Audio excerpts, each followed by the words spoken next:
उन्होंने they felt that the constitution and government policies denied them equal political rights. उनका ये मानना था कि जो कॉन्स्टिट्यूशन है और सरकार है वो उन्हें बराबर हक देने को राज़ी नहीं है।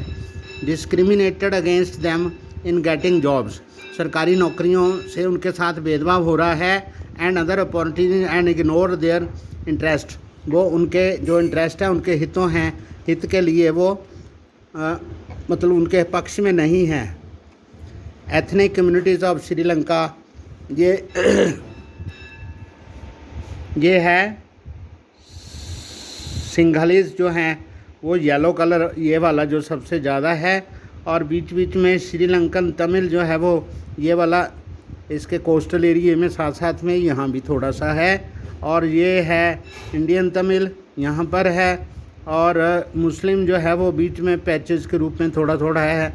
अभी वहाँ पर मुस्लिम्स के लिए बहुत ज़्यादा नफरत पाई जाती है।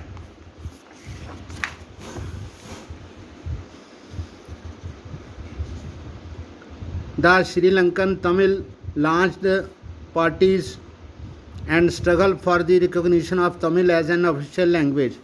तो जो तमिल लोग थे उन्होंने पार्टीज बनाई और उसके लिए उनकी तमिल भाषा को प्रोत्साहन देने के लिए उन्होंने संघर्ष किया for regional autonomy and equality of opportunity of securing education and jobs, और शिक्षा और जॉब्स प्राप्त करने के लिए बराबर अधिकार मांगे। But their demand for more autonomy to provinces populated by the Tamils was repeatedly denied, पर उनकी अवहेलना उनके अधिकारों की अवहेलना की गई। उनको जो तमिल पॉपुलेटेड इलाके थे वहाँ पर उन लोगों को जॉब्स नहीं दी गई, उनकी इच्छा का पूर्ति नहीं की गई। By 1980 several political organisations were formed demanding an independent Tamil Eelam. तो बहुत सारी वहाँ पर राजनीतिक पार्टियाँ हुई, उन्होंने मिलकर अलग से तमिल इलम स्टेट की मांग की in northern and eastern part of Sri Lanka. The distrust between the two communities turned into widespread conflict। तो दोनों जातियों में ये एक मतभेद बहुत बड़ा उत्पन्न हो गया। It soon turned into civil war। तब वहाँ पर गृह युद्ध शुरू हो गया। As a result, thousands of people of both communities have been killed। तो दोनों कम्युनिटीज़ के बहुत सारे लोग मारे गए।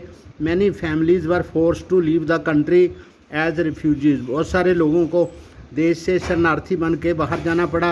And many more lost their livelihoods, बहुत सारे लोगों की जीविका चली गई। You have read chapter 1 of economics textbook about Sri Lanka, excellent record of economics development. तो आपने इकोनॉमिक्स में श्रीलंका के लोगों की इकोनॉमिक डेवलपमेंट, आर्थिक उन्नति के बारे में आपने पढ़ा है, एजुकेशन के बारे में, हेल्थ के बारे में पढ़ा है। But the civil war has caused a terrible setback to the social, cultural and economic life of the country। It ended in 2009। तो सिविल वार से श्रीलंका का बहुत सारा नुकसान हुआ, उनकी सामाजिक, साहित्यिक और आर्थिक तौर पर उनका बहुत भारी नुकसान हुआ, और ये 2009 में ख़त्म हो गई।